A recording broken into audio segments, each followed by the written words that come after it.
शुभ प्रभात बच्चों। आज हम हिंदी सुलभ भारतीय व्याकरण और लेखन विभाग कक्षा 5वीं का व्याकरण भाग देखेंगे। हमने इससे पहले वर्णमाला का परिचय भाग 1 और 2 पढ़े। तो देखिए, आज हम पाठ 3 पढ़ेंगे व्याकरण का, शब्द, वाक्य और पद। तो देखिए, शब्द, वाक्य और पद। तो देखो, शब्द, वाक्य, पद, इसमें से जो पहला चैप्टर है वह है शब्द। तो देखिए, शब्द कैसे बनते हैं? तो वर्णों के साथ बनते हैं, वर्ण समूह से बनते हैं। वर्ण यानी क्या? अक्षर। Very good. तो वर्ण यानी अक्षर। तो अक्षर का जो समूह होता है उसे हम शब्द कहते हैं। देखिए, आपको यहाँ पर एग्जाम्पल है मकल। यह शब्द समूह, अक्षर समूह है ना। मकल अक्षर है ना। हाँ। पाहिसी, लकार, यानी यहाँ पर क्या है? वर्ण समूह है, अक्षर समूह है।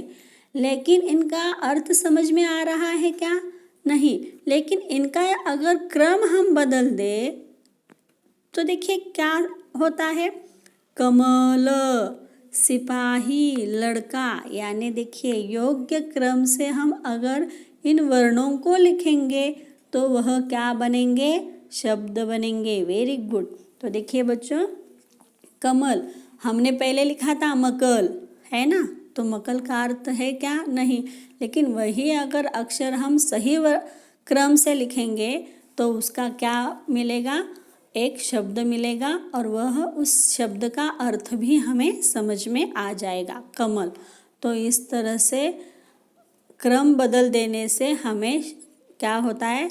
अक्षर समूह का अर्थ स्पष्ट होता है, इसीलिए उस वर्ण समूह को शब्द कहते हैं। तो देखिए, स्पष्ट अर्थ प्रकट करने वाले वर्ण या वर्ण समूह को शब्द कहते हैं। वर्ण कहाँ है? यहाँ पर एक ही वर्ण। कैसे टीचर एक ही वर्ण का शब्द बनेगा? देखिए, एग्जाम्पल है माँ, है ना, एक ही है माँ, अपनी माँ।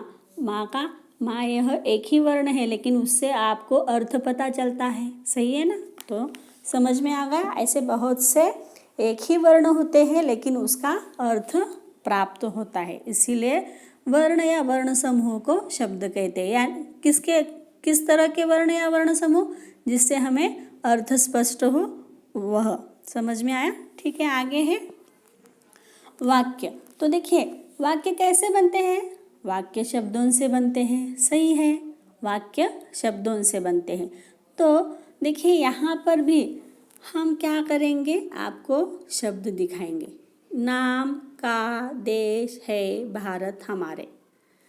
तो आपको इसे कुछ अर्थ समझ में आ रहा है? यहाँ पर तो क्या है? शब्द है। आपने अभी कहा कि टीचर वाक्य शब्दों से बनते हैं, यहाँ पर शब्द है, तो फिर नहीं ना। तो देखिए, इसे भी क्या करना पड़ता है? इसे भी हमें सही क्रम से लगाना पड़ता है, तभी उन शब्दों से क्या बनते हैं? वाक्य बनते हैं। तो देखिए, हमारे देश का नाम भारत है, यह क्या है? सही क्रम है। यानी जिस शब्द समूह से पूर्ण अर्थ व्यक्त हो उसे हम क्या कहेंगे? वाक्य कहेंगे। शब्द समूह जो सही क्रम से लगाया जाए, शब्द समूह सही क्रम से लगाया जाए, उसे हम क्या कहेंगे? वाक्य कहेंगे। जैसे कि हमारे देश का नाम भारत है, आज मेरा जन्मदिन है, तो यह क्या है?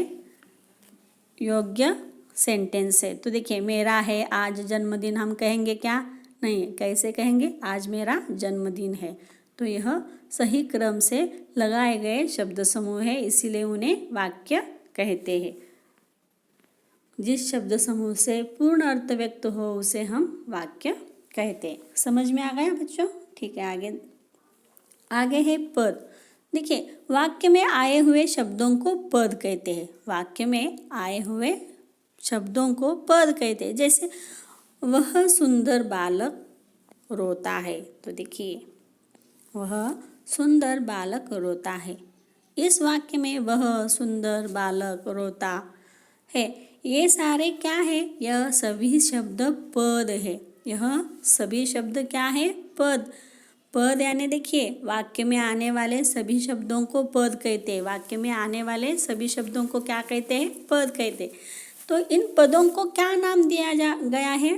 तो पहला पद है, देखिए पद के 5 भेद है। पद के कितने भेद है? 5। एक संज्ञा, दूसरा सर्वनाम, तीसरा विशेषण, चौथा क्रिया और 5वां है अव्यय। तो देखिए आपको ये 5 भेद आगे जाकर हमें पढ़ना है। तो इसमें से संज्ञा, सर्वनाम, विशेषण, क्रिया, अव्यय यह क्या होते हैं? वाक्य में आते हैं। वह सुंदर बालक रोता है, ये जो पद है ये क्या है? इन वाक्य में ये सभी पद कहलाते हैं। ये सारे जो शब्द है इन शब्दों को हम पद कहते हैं। समझ में आया? तो पद के भेद है। भेद यानी अलग अलग होना। तो प्रकार मराठी में क्या कहेंगे? प्रकार। तो देखिए कितने प्रकार है? 5 प्रकार है। संज्ञा, सर्वनाम, विशेषण, क्रिया और अव्यय। तो समझ में आ गया बच्चों? ओके, धन्यवाद।